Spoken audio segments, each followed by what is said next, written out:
Hello, everyone. I hope you all can see and hear me well. With great pleasure, I welcome you to the fourth session of the Banguoja conference and the first session of the day, which we called Podcasting, Embrace the Chaos. And in the upcoming hour, we will talk about finding a voice in the very saturated, some may say oversaturated world of audio storytelling, and about taking the risk to joining audio storytelling and how to make that risk calculated and worthwhile taking. My name is Agnė Pakšytė. I am the project coordinator at the Lithuanian Center for Human Rights, and I will be moderating the talk today. And before I introduce our guest who will be giving the talk, I want to encourage you and welcome you to ask questions and share your insights. At the bottom of the screen, you can see a Q&A button, which you're welcome to use to send us any questions, and I will keep an eye on the section and gladly voice your questions to our guest. And without further ado, I want to introduce Nick van der Kolk to you. Nick is an audio producer and sound designer, and also the host and director of the Love Plus Radio podcast, which has been running from 2005. It was the first podcast to win gold at the Third Coast International Audio Festival. For those who are not too familiar, it is often described as the Sundance of public radio. His work appeared on This American Life, Radio Lab, The New York Times, Snap Judgment, Marketplace, and numerous other radio outlets all around the world. He's won multiple various international, national awards, and in 2012, he was the USA Artist Fellow, and he's the co-founder of Megapolis, an audio art and left field radio festival. In the festival's program, we have two stories from Love Plus Radio, which are The Living Room and Refraction. And I think I don't want to say a word more. You have to go and listen to them for yourself. And I'm giving the floor to you, Nick. Thank you, Agnė. I'll go ahead and share my screen if I'm able to do that. I think you have to give me permission to do that. Hello, everyone. How many people are out there? I have no sense of like who I'm speaking to. Around 20 people, yeah. Okay. Well, thank you all for coming. So yeah, as Agnė said in her introduction, I've been doing Love and Radio for 16 years now. We released our first episode in 2005, which would make us very, very long in the tooth. Yeah, it's been kind of amazing to bear witness to everything that's happened in the podcasting world since then. You know, back then, very few people knew what a podcast was. But, you know, among a sort of very nerdy select group, there was a lot of hype around that period in time. But it always had, you know, back then it always had the sense of like sort of a rank amateurism that was associated with it. And so I remember when, you know, if people introduced me at parties and they said, oh, this is Nick van der Kolk, he does a podcast, I always cringed a little bit because it didn't mean that much, and most of what was out there was really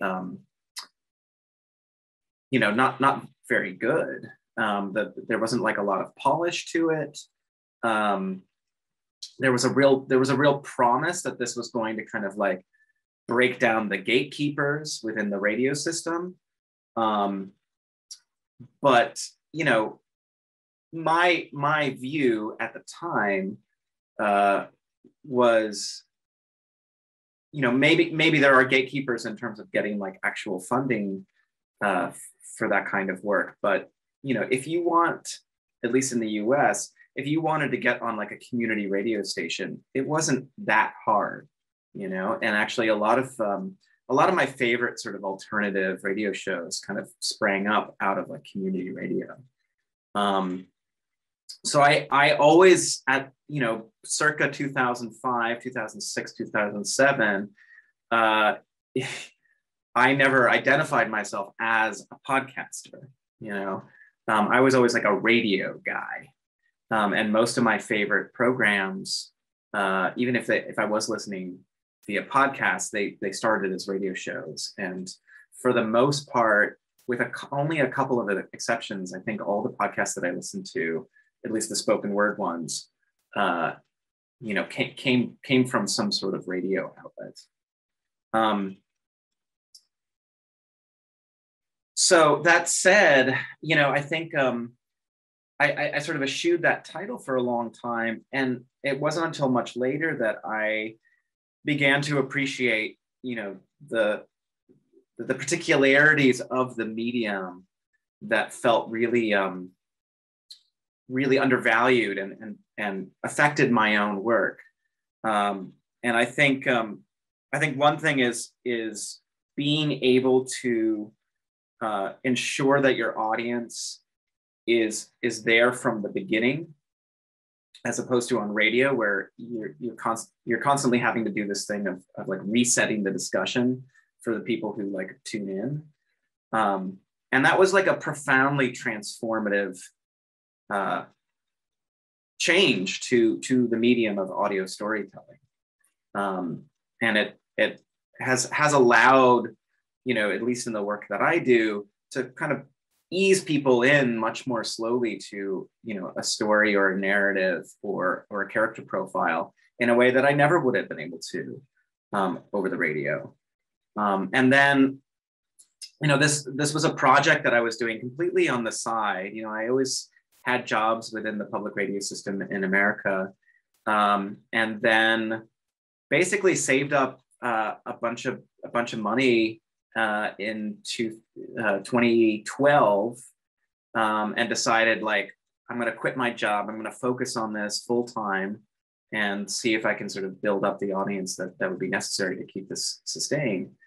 And the timing, I mean, it was purely accidental, but the timing couldn't have been better. It was right around the time that Serial launched. Radiotopia was launching, which we were a part of. And so that was like, yeah, that was nearly 9 years ago. And that was the last time I had like a real job. And it's been pretty wild. So, you know, obviously, like, it's an enormous privilege to get to do this kind of work as work, and not just, you know, some sort of passion side project. And I was really excited, and still am, but at the time, you know, 6-7 years ago, I was really excited at suddenly there were these companies that were coming up. There's funding for new projects. There were loads of people coming in, and audience members that had never existed before. And then in my view, I think there was a real promise at that point to create new programming, like new ways of telling stories. And to be honest with you, it's been a little bit disappointing, because there are so many podcasts out there, but very few of them, in my view, really value individuality or uniqueness. And I would very much compare this to the period in Hollywood, kind of around the middle of the century. And this is what's often in the US is referred to as the golden age of cinema. And I think there's a lot of parallels to where we are in the podcasting world. This was a period in the history of cinema when basically the storytelling, the tropes of storytelling were basically figured out, and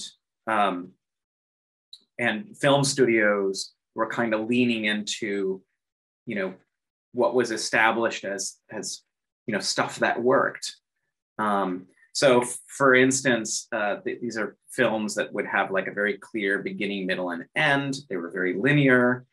They would respect the fourth wall, which is to say they wouldn't acknowledge the presence of an audience. They wouldn't be self-referential in that way. The protagonists and the antagonists were very clearly delineated. And it was also the period when, you know, all the conventions of editing, lighting, the use of music and all that sort of stuff was basically established as the groundwork. This is the language of cinema. And, you know, don't get me wrong. There's a lot of films from that era that I'm super into. But for me personally, I've always gravitated towards the period that came afterwards, which is often referred to as New Hollywood. And this was, you know, a period from the mid 60s to the early 80s, where studios kind of relaxed a lot of control, over, you know, individual directors. And those directors had just a lot more freedom to pursue stories that, you know, I think would have been anathema just you know, a couple of decades prior. And so, you know, the films of this period, you know, all of a sudden they were much more comfortable with moral ambiguity. You know, you would have anti-heroes, people that you were meant to identify with, but who might not necessarily be particularly heroic. They would also tell stories in an unconventional structure. You know, the time would skip around over the course of watching the film. Films would often end with, you know, with some level of resolution and maybe not necessarily a happy ending.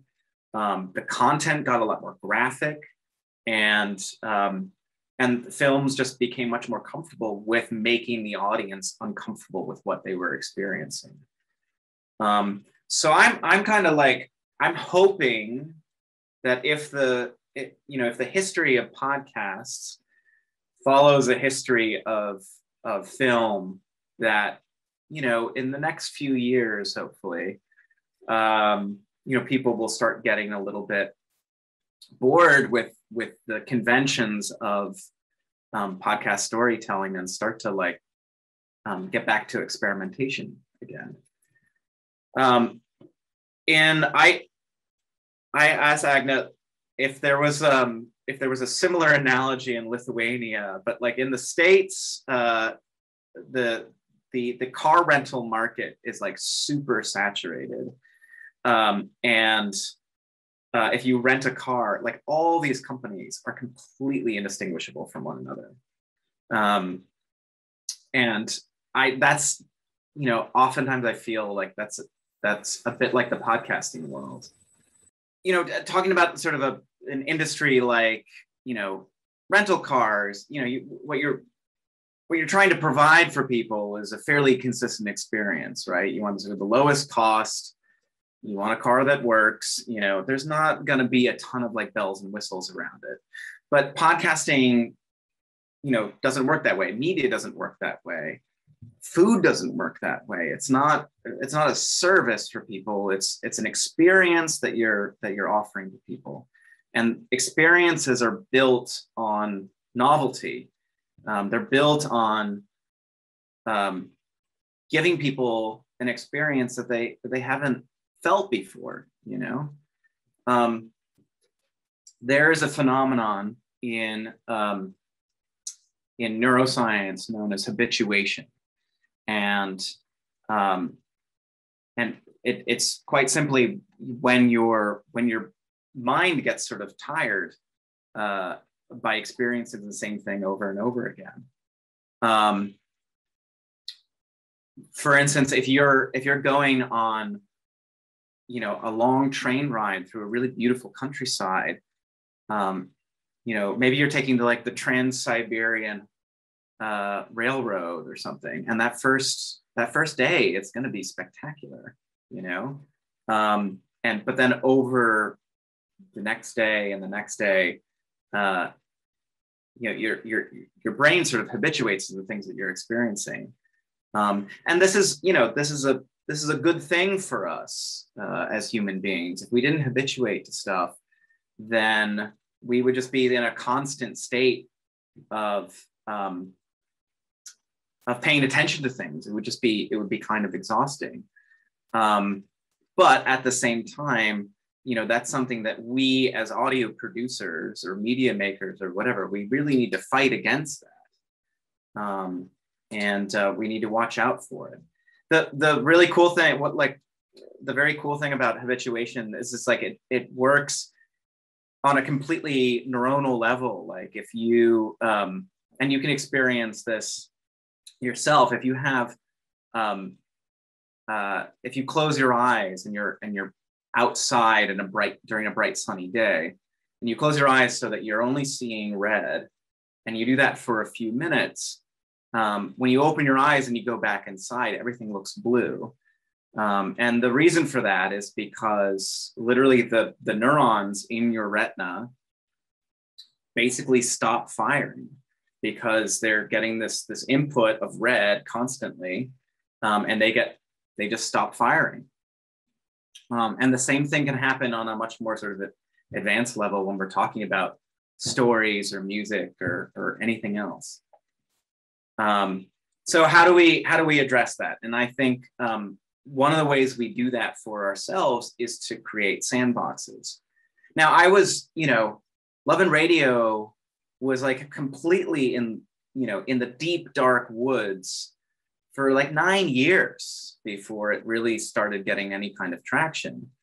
And, you know, that's a pain in the ass to experience, but I also feel like I was very lucky to experience that because it gave me this complete freedom, you know, knowing that no one was listening meant I could make whatever I wanted.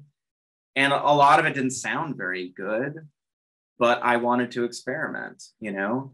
And so I think it's very important now that people are actually listening to podcasts. I think it's important to retain that sense of experimentation and not, you know, and maybe that doesn't have to go into your podcast feed. Maybe that's something that you create with like your fellow audio nerds and you play stuff for them. But you want to create spaces where you can feel playful and you don't feel like you're going to be shut down for trying something new. Because when you try something new, more often than not, it's not going to work, you know, and you have to be okay with that, you know.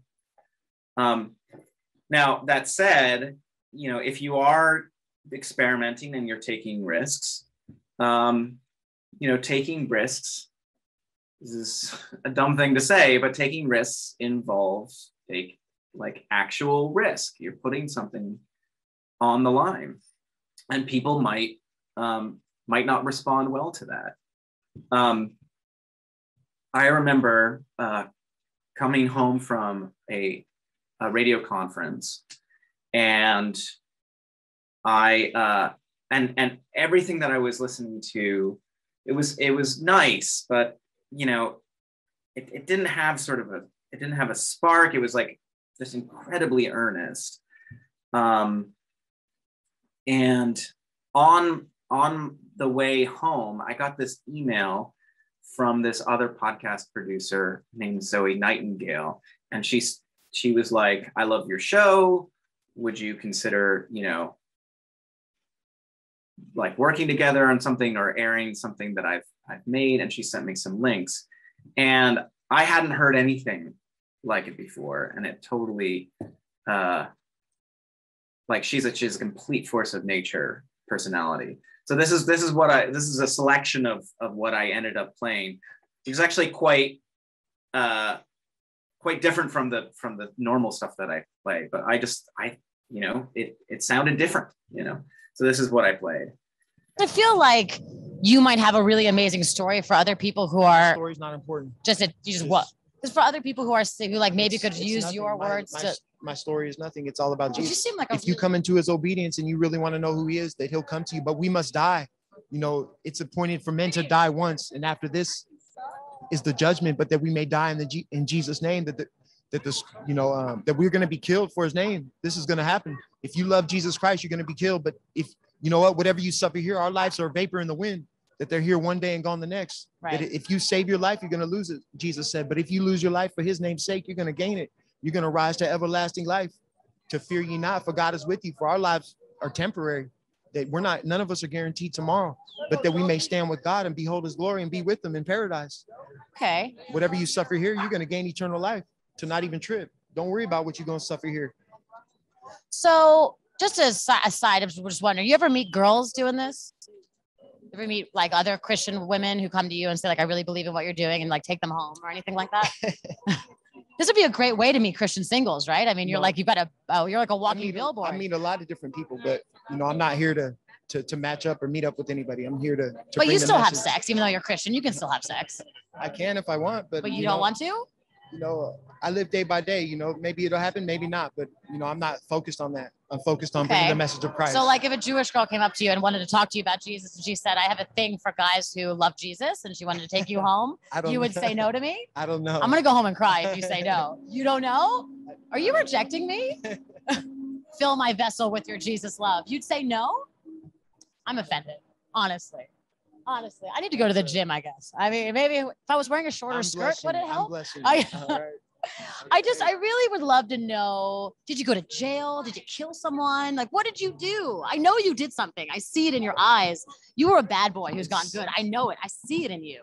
It's so important to me. Like, people's stories are the things that help. I'm just, my testimony. Your story must be so good. It must be so good. You must have done something so awesome. I wish you would tell me.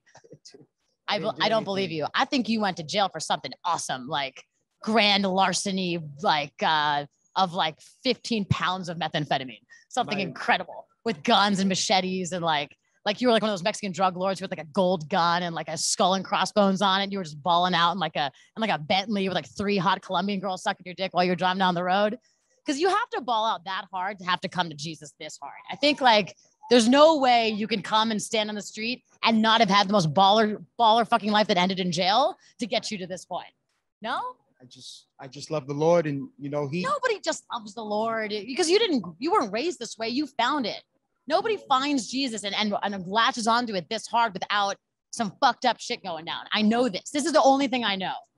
No. Can you confirm nor deny some fucked up shit went down in your life? And you can use different words if you don't use those words now that you're Christian. I'm just going to keep it simple. As through many trials and tribulations. I don't want to. You should be a politician, dude. You're really good, because I'm pretty good at getting stories out of people, and you won't even budge. I'm impressed, honestly. You should run for Senate. Be like, I did not have sexual relations with that woman. Like, you could be great at that. I'm just going to continue to let the Spirit move. Okay. Let God All move. right. Let God move. What happens to Jews, though? What happens when I die? Am I going to hell? I hope we all receive Christ. I'm not here against Oh, okay, Jews but I can tell you for sure I'm not going to receive Christ. So what's going to happen to me? Do I go to hell? I don't know that for sure. I know for sure. No, I promise you. I come from the longest line of doctors, lawyers, curmudgeons. Imagine Larry David and Woody Allen. Jesus doesn't love me. No, he does not. He doesn't love Jews. Why does Jesus love Jews? He's the most self-hating Jew on the planet. Because he loves them. I'm going to purgatory for sure. I'm going to fly around like a headless baby with wings. You've got hope for me personally? Yes, personally. I have hope for me too. I hope I find Jesus. That sounds fun. I'd love to take no responsibility for my actions and end up in like a white world of clouds and sex and drugs. And that's what I imagine heaven is, right? It looks like Carlito's Way, only fun. It's nothing of the temporary. That if he shows you paradise, I know that you'll love it. If he truly shows you paradise, you're gonna love it. But I gotta tell you, living in sin is super fun. I'm having a great time not believing in Christ and doing drugs and having fun and running around. And it's really fun. You think having Christ's love is more fun? I challenge you to a fun off. Jesus Christ versus sin. I bet sin wins for sure. Maybe short-term win. Maybe you win long-term.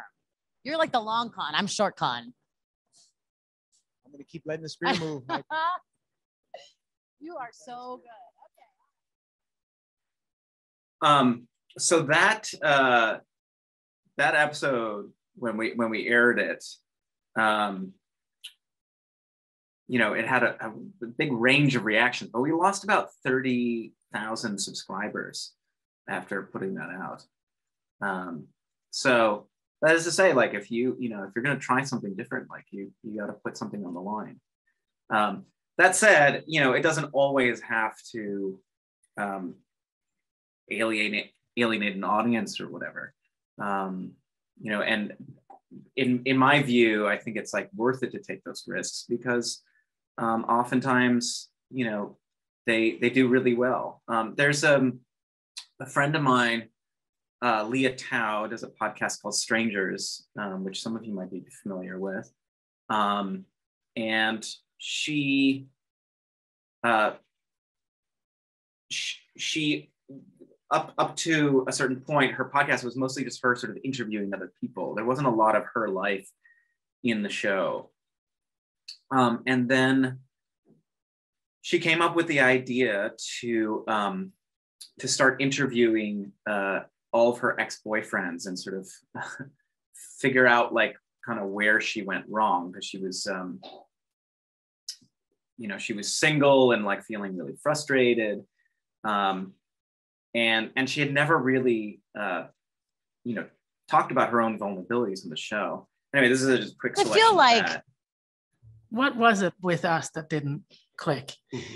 Can you cut it down to like personality or an attraction thing, or what do you think it is? All I remember was, and this is the honest truth, is that I really liked you and I thought you were really interesting and cool. And I wanted you actually to be in my circle of friends.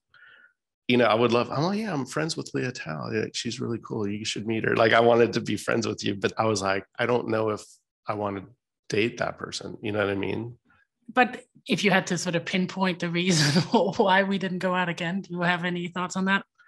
I really don't think there's like a secret sauce to it. I really just think it has to do with chemistry. And you just know when you meet that person, whether you think there's a potential or not. And I don't think there's like anything you can do or any huge mistakes like not to do. I mean, aside from like the basic grooming things, sure, take a shower, make sure you're presentable. But it's hard to quantify this thing of chemistry, like what makes it work. And sometimes I go on dates and I'm like, I'm not really feeling it. But I sort of feel like, if I go on a couple more dates, sometimes I discover something else. Mm-hmm. Do you think you always know?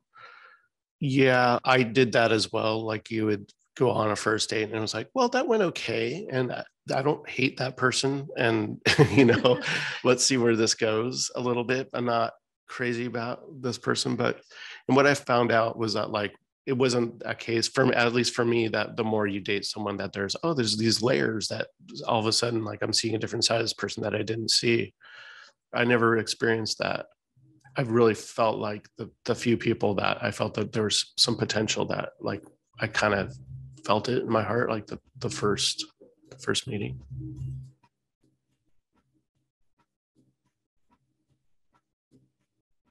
I think this is part of where I've gone wrong, at least when I first started dating. Because my son's father, who was my last relationship, was such a terrible choice for a mate for me, and because I knew it, or should have known it, from the very beginning, I stopped trusting my own instincts after him. If someone left me feeling sort of, I almost thought that was a good sign. Don't go for the butterflies in the belly. That's a bad sign. If someone isn't repulsive to you, has a job and most of his teeth, go for it. But maybe the guys I went out with did want more butterflies in the belly and knew we didn't have that. Perhaps they weren't on board with my internal reasoning of, okay, nothing about this excites me.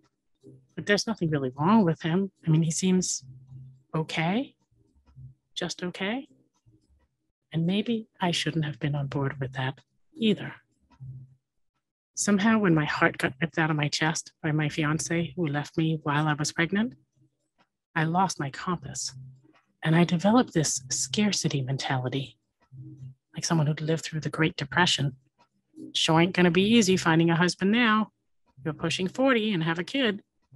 You better settle. I avoided flirting with guys I thought were exciting because, danger. And I was convinced that any cool guy my age who wasn't already married was never gonna be.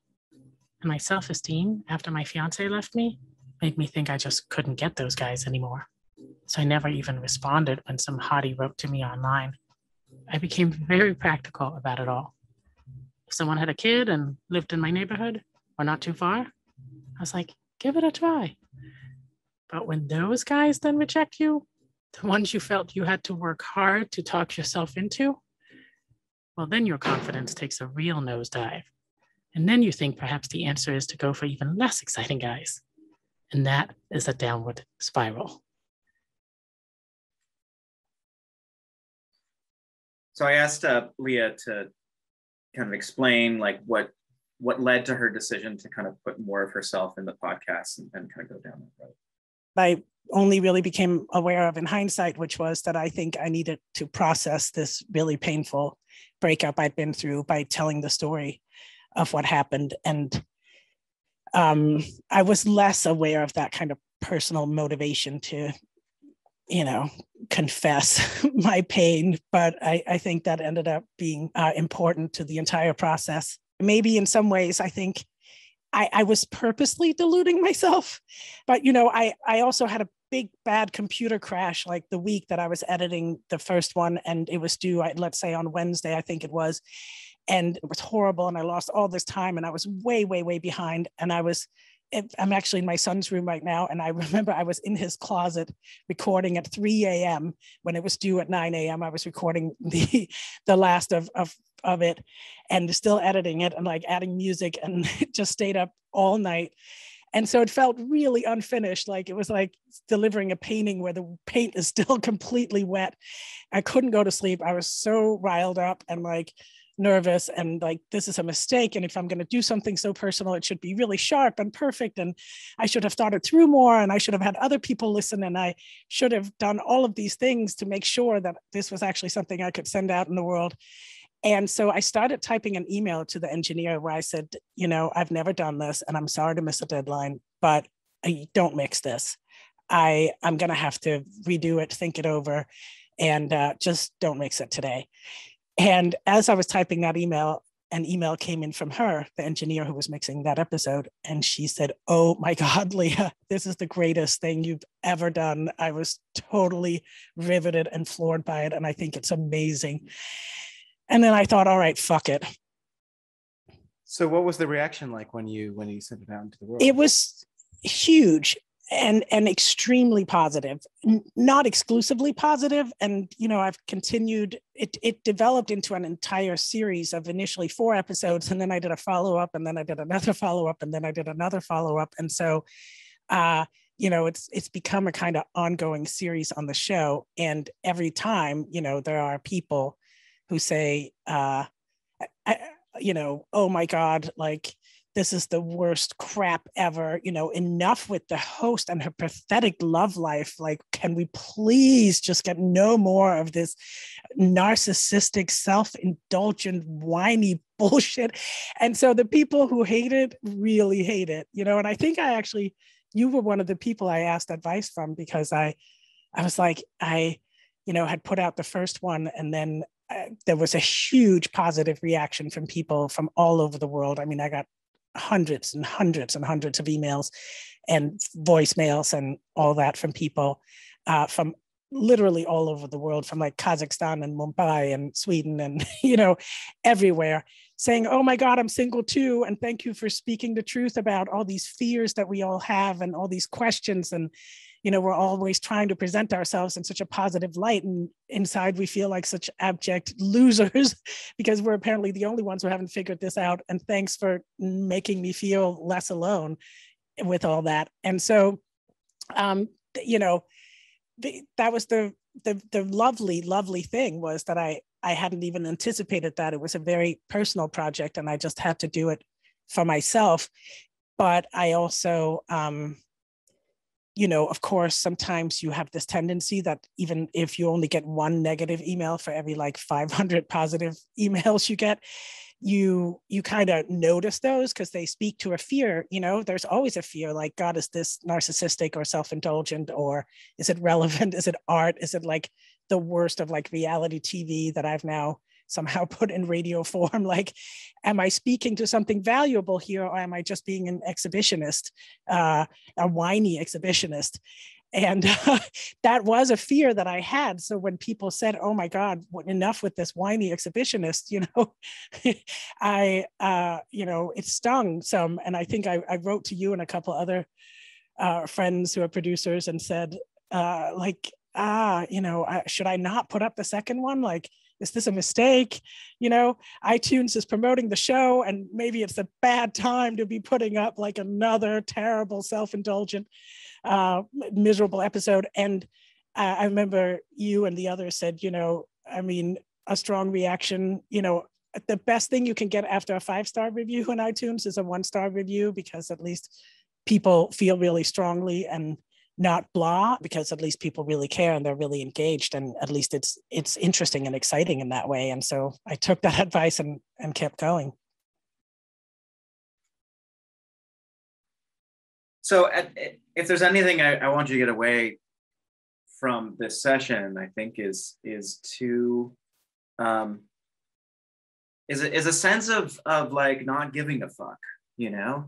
And when I say that, I don't mean like being uncaring, but kind of pushing through that fear to take those risks. There's a really great quote that I love. Not giving a fuck does not mean being indifferent. It means being comfortable with being different.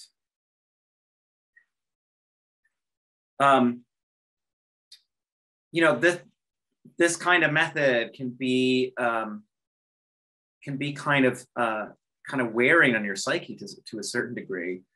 It's hard work, and I think like one tip that I've had is to kind of cultivate a sort of a sense of masochism. You know, I remember hearing an interview with Jon Stewart, the comedian Jon Stewart, and I haven't been able to find it anywhere, but I talk about it all the time because I think it had a profound influence on me when I was a lot younger. But he did a lot of stand-up. You know, he came up doing stand-up, and he talked about sort of his early days doing stand-up. The concept of bombing like completely freaked him out, like basically having the audience turn on you. And when you're afraid of bombing as a stand-up comedian, I've never done it myself, but this is my understanding. When you fear bombing, that's when you bomb, you know, because it makes you really uptight. It makes you kind of create this like negative feedback loop where, you know, if one audience member is heckling or something like that, instead of brushing it aside, you start getting really worried, and then that sort of becomes compounding, and the whole audience turns on you. And Jon Stewart said, you know, a big turning point in his career was where he basically, instead of fearing bombing, he started enjoying it in a sort of masochistic way. And he would get up on stage and it like made him feel alive, you know, when the stuff would happen. And the moment that mentality came into his head, that's when he stopped bombing, basically. I think it's important to sort of cultivate that in yourselves. You know, I think another thing in terms of figuring out, specific to audio storytelling, I think it's really important to be inspired, you know, not just by other podcasts, but by everything else that's out there, like steal ideas from film, like steal ideas from TV. One of the greatest things about doing that is no one notices that you're actually stealing it because you've transferred it into like a completely different medium. For a time I was really into audio art, sort of pure audio art, and trying to figure out what are ways that you can take this sort of like non-narrative, very esoteric stuff and kind of tease out ideas that you can use, in more traditional narrative storytelling. One thing that I was really into for a while is this thing called language removal services, which would post these audio recordings, mostly of celebrities, but other things as well, where they would remove all semantic speech, all the words from these recordings would be taken out, and then display them. They're very quick. So, for instance, this is Marilyn Monroe.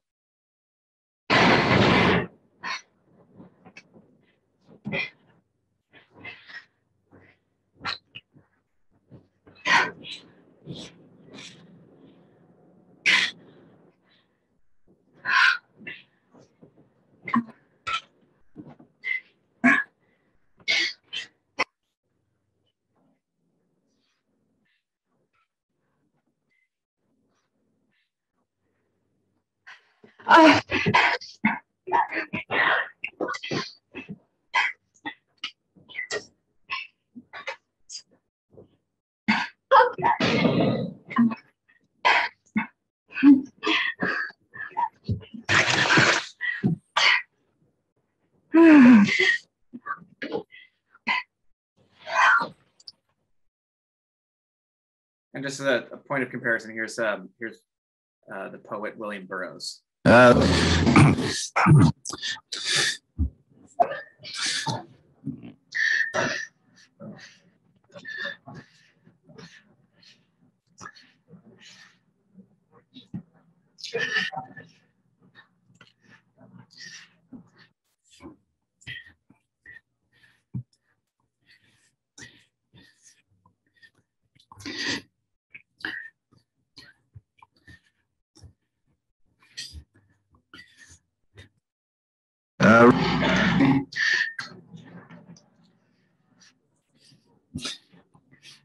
There.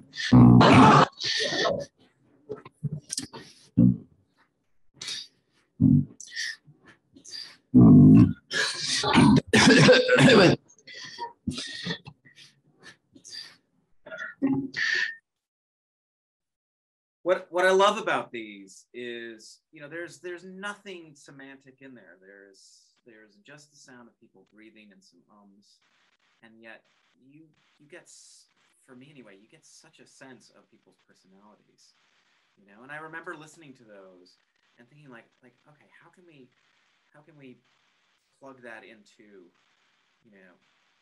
documentary storytelling, for lack of a better term? And this was sort of the earliest attempt that I did. There was an interview I did with an artist living in Coney Island named Takeshi Yamada, and he is a rogue taxidermist. So he takes different animals and stitches them together to make new animals. This is a whole discipline, and he had such a particular personality. When I showed up to interview him, even though it was audio only, he had like loads of these Mardi Gras beads, and he had so much excitement in what he was talking about that he would talk and talk and talk and talk, and like the spittle would come into his mouth. It would like build up, and then he would finish what he was saying, and then he would like suck it all in, and then he would keep going. And it was sort of a very particular bit of like non-semantic speech, if for lack of a better term. So this is what I did in the editing, and this is, keep in mind, this is very early, so it's maybe not the smoothest, but this was sort of the first application of it.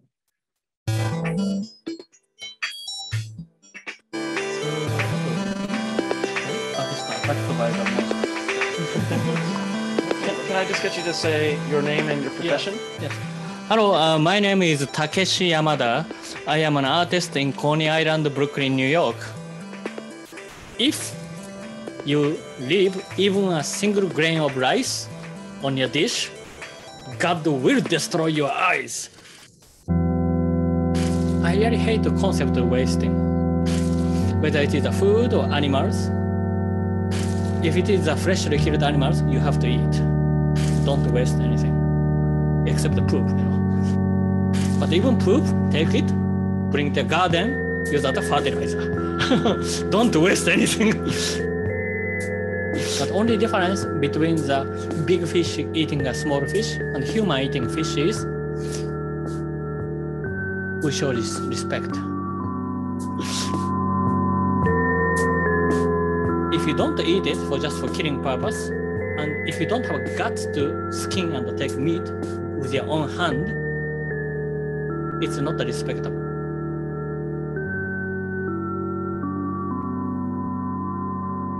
That's why I'm against abortion. And I'm for the eating aborted baby. Hey, this is Nick. I just wanted to jump in here because I wanted to play back what Takeshi just said in case you missed it. So here it is. That's why I'm against abortion. And I'm for the eating aborted baby.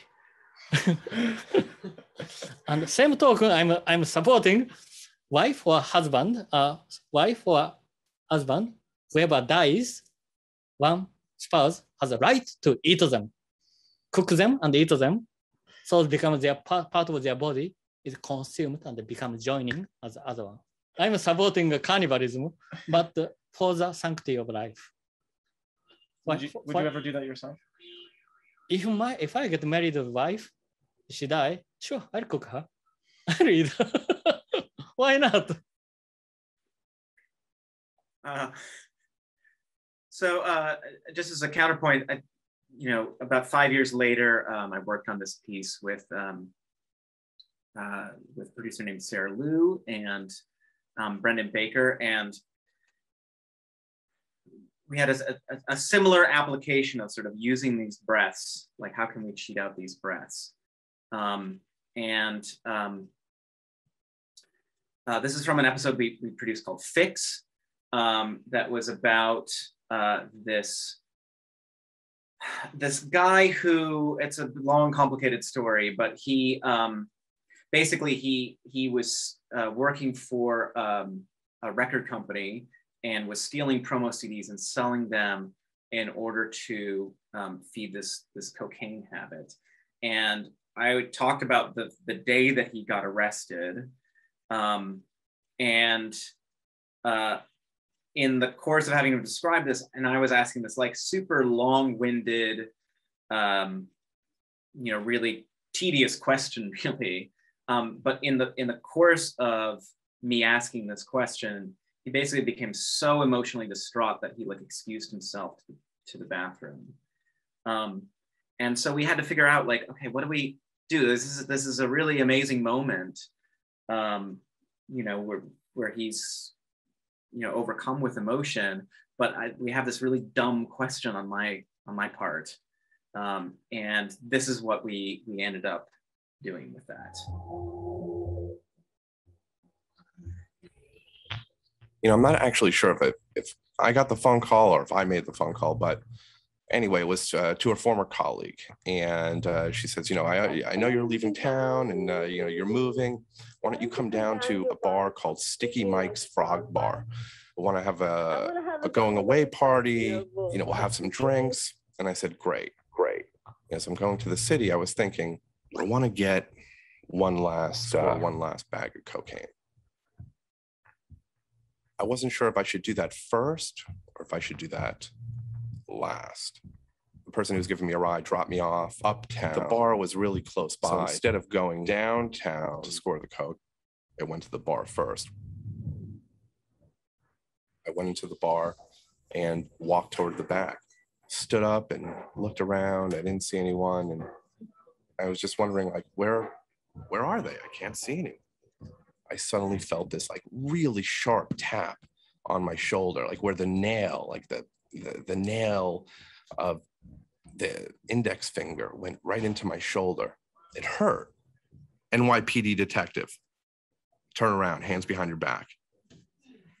I felt my heart went into my throat. I had no idea what was happening. And I turned around and, walked out of the bar, and, the bar was packed, and I just couldn't see anyone's faces.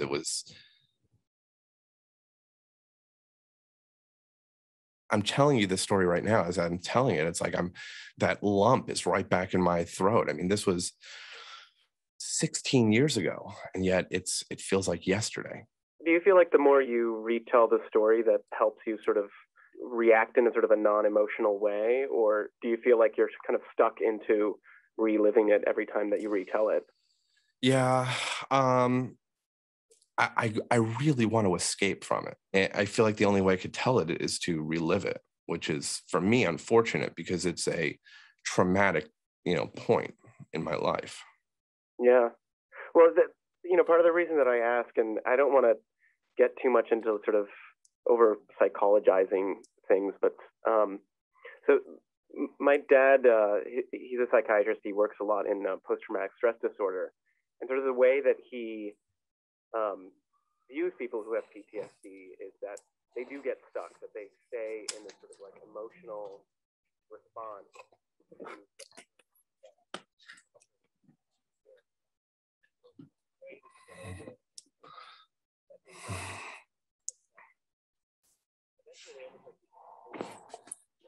Right.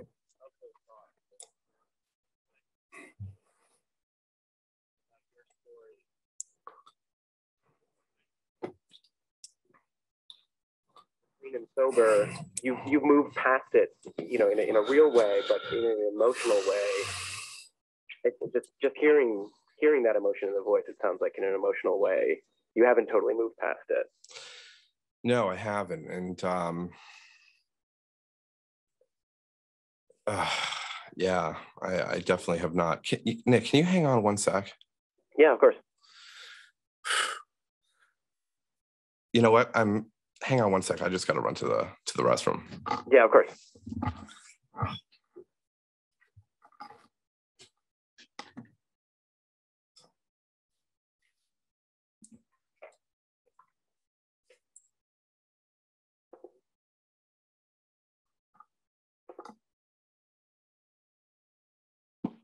Hey, Nick. Hey. I'm really, really sorry. I don't know if it's just talking about this or just coming down with the flu, but I'm not feeling great. Yeah. Oh, man. Well, do you want to reschedule? We can do something else. I don't want to. Would that be too much? Would that be okay? Yeah. I mean.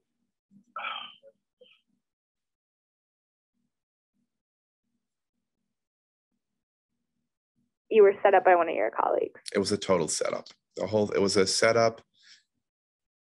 I remember the handcuffs being slapped on my wrists. I remember how cold it felt, but I don't remember the ride to the police station. I know we're running short on time, so I will leave things here, but do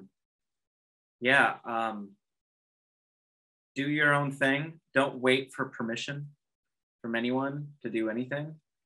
Don't be afraid to make stuff that doesn't sound good, be playful with it. And I guess I'll leave things there. I don't know if we have time for questions, but. Thank you so much. Thank you. We still have a couple of minutes and we have a couple of great questions, I think. So if you wouldn't mind, I would voice a couple of them. Sure. So one goes, How do you make sure that you remain playful and experimental in the context of a long-term project, such as Love Plus Radio? How do you nourish that playfulness in yourself?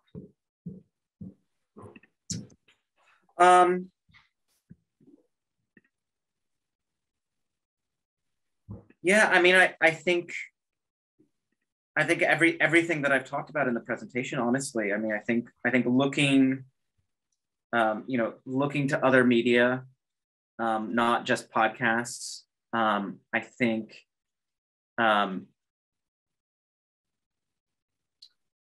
creating challenges for yourself. I think like something that I did in the early days as well was I had a core group of friends who, whose taste I really trusted in, and we would set up these little silly challenges for one another, to come in and like play some audio. Like none of that stuff was worth broadcasting, but I think organizing those kinds of communities, I think can be extremely helpful. Yeah, and then a lot of it is just like it's turning on that switch when you're listening to other stuff or watching other films, trying to think about how can that be transferred into an audio only medium. Other than that, yeah, I don't have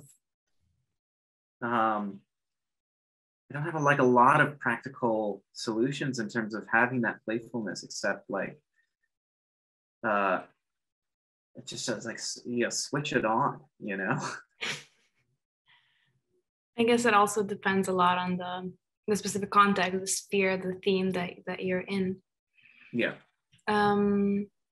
Another question that we received is that why do you think, well, the asker says that the impression is that today there are still very few crafted storytelling podcasts out there. And if you agree with the statement, why is that so? Well, it's a lot more time consuming, Love and Radio, for instance. I mean, a typical show is like 30, 40 minutes, that's edited down from like 6 or 7 or 8 hours of interviews. Now,